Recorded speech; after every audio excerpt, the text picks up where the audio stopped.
At the dawn of creation, before nations, before kings, before history, there stood a being so powerful, so radiant, that even Adam and Eve trembled at the sight of him. This is the story of the cherub who guarded Eden, the flaming sword, and the mystery of the gate God closed to save humanity. The garden glowed with colors no human eye has seen since the air was warm, the rivers sang, and life was utterly untouched by corruption. Everything breathed in perfect harmony. But after the fall, that harmony shattered. The air itself seemed to change, growing heavy. Animals that once lived peacefully side by side scattered in fear. The very ground seemed to moan under the weight of what had just happened. And Adam and Eve, once clothed in a divine glory, now felt shame for the first time, covering themselves in hastily gathered leaves. As they were led out of the paradise they called home, a profound sadness washed over them. Eve looked back one last time, her heart aching, and she felt the weight of eternity shifting in that single moment.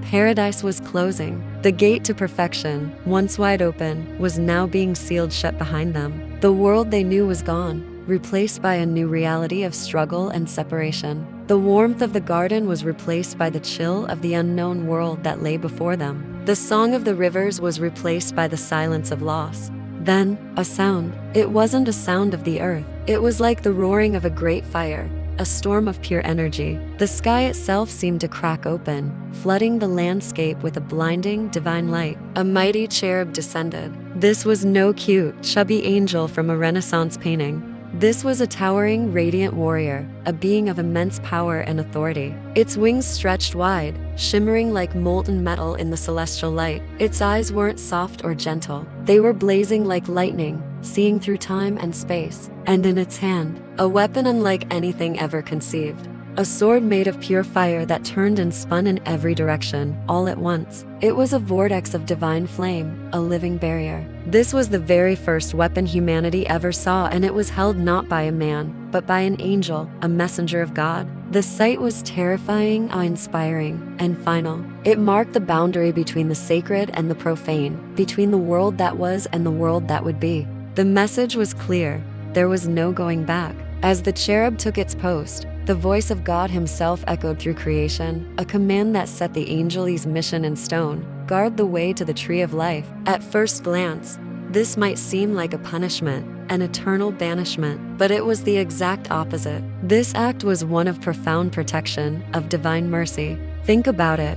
If Adam and Eve, now broken, mortal, and tainted by sin, had reached out and eaten from the tree of life, their fallen state would have become permanent. Their brokenness would have been sealed for eternity. They would have been trapped forever in a cycle of sin and suffering, with no hope of redemption. So, God placed this powerful guardian at the gate, not to keep humanity from a blessing, but to protect them from a curse. The angel stood as a sentinel, a barrier between man and an eternity of despair. It was a closed door, yes, but a door closed for the sake of love, preserving the hope of a future restoration. The cherub's mission was to safeguard the path, ensuring that when the time was right, the way to life could be reopened, but only after redemption was possible. The entrance to Eden became a spectacle of divine power. It glowed with the intensity of a perpetual sunrise, a beacon of light against the darkening world.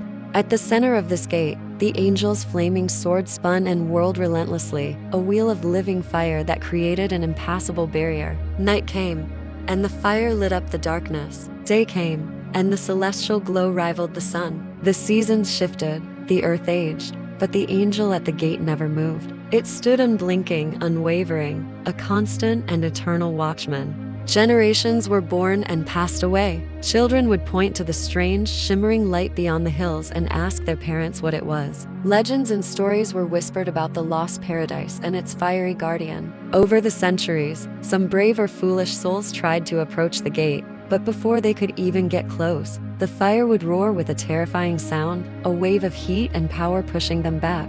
Every single intruder fled in terror. No mortal could pass the cherub. No creature of the earth dared to. Eden remained untouched, preserved, waiting. But for what? Or perhaps the better question is, for who? The story doesn't just end there, in the ancient past. The Bible gives us hints that the Garden of Eden may not have been destroyed by the flood or lost to time, but only hidden.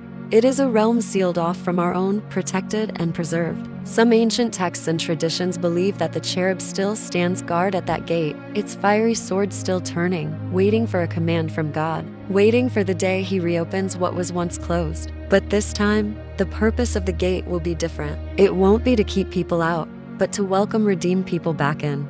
This changes how we see that flaming sword. It wasn't just a symbol of rejection or judgment. In a deeper sense, it was a symbol of hope being preserved. It was God's way of saying, this perfection is being kept safe for you. It's waiting for your return. The gate was closed to a fallen humanity, but it holds the promise of being opened for a restored humanity. The angel at Eden's gate is a powerful reminder for all of us. God protects us even when we don't understand his methods. Sometimes the doors he closes in our lives are not punishments, but profound acts of grace. They are the closed doors that ultimately save us from a path that would lead to eternal loss. The paradise that humanity lost through one man's choice is the very same paradise that another man, Jesus Christ, came to restore through his sacrifice. The cherub guarded the path to the old tree of life, but Christ opened a new and living way for us all to enter into eternal life with God. Thanks for watching. If this story resonated with you, hit that like button and subscribe for more content that explores the deeper mysteries of faith. See you next time.